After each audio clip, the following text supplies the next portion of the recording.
بسم اللہ الرحمن الرحیم۔ حضرت عبداللہ بن مسعود رضی اللہ عنہ سے مروی ہے کہ نبی کریم صلی اللہ علیہ وسلم نے ارشاد فرمایا کہ جنت میں سب سے آخر میں داخل ہونے والے شخص کا حال یہ ہوگا کہ وہ گرتا پڑتا چل رہا ہوگا اور جہنم کی آگ اسے جھلسا رہی ہوگی۔ بالآخر کہا جب وہ جہنم سے بمشکل نکل پائے گا تو جہنم کی طرف دیکھ کر بے اختیار کہے گا، وہ ذات بڑی بابرکت ہے جس نے مجھے جہنم سے نجات عطا فرمائی، اور بے شک اللہ نے مجھے وہ نعمت بخشی ہے جو اولین و آخرین میں سے کسی کو عطا نہیں کی گئی۔ پھر اس کے سامنے ایک درخت ظاہر ہوگا تو وہ عرض کرے گا، اے رب کریم، آپ مجھے اس درخت کے قریب کر دیجئے تاکہ میں اس کے سائے میں بیٹھوں اور اس کے پانی سے پیاس بجھاؤں۔ اس پر اللہ تعالیٰ فرمائے گا، اے آدمی، اگر میں تیری مراد پوری کر دوں تو تو کچھ اور مانگے گا؟ وہ شخص کہے گا، نہیں پروردگار، اور مزید سوال نہ کرنے کا پختہ وعدہ کرے گا۔ چنانچہ بارہ تعالیٰ اس کی معذرت کو قبول فرمائے گا کیونکہ وہ اس کی بے صبر طبیعت سے واقف ہے اور اسے اس کے مطالبہ درخت کے نیچے پہنچا دے گا۔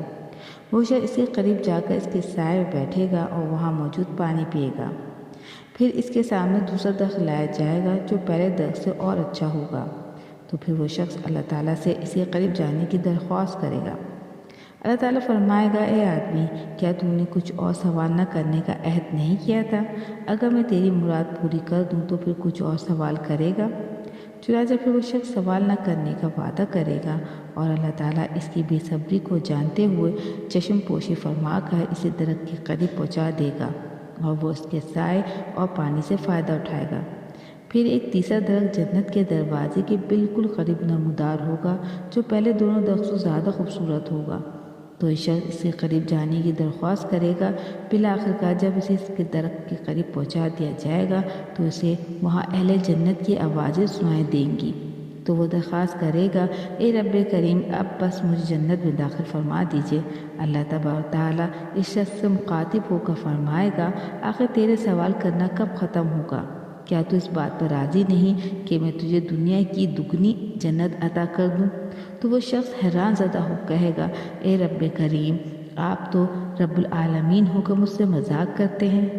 اتنی روایت بیان کر کر اس حدیث کے راوی عبداللہ بن مسعود رضی اللہ تعالیٰ عنہ ہنسنے لگے اور حاضرین سے فرمایا کہ مجھ سے نہیں پوچھتے کہ میں کیوں ہنس رہا ہوں؟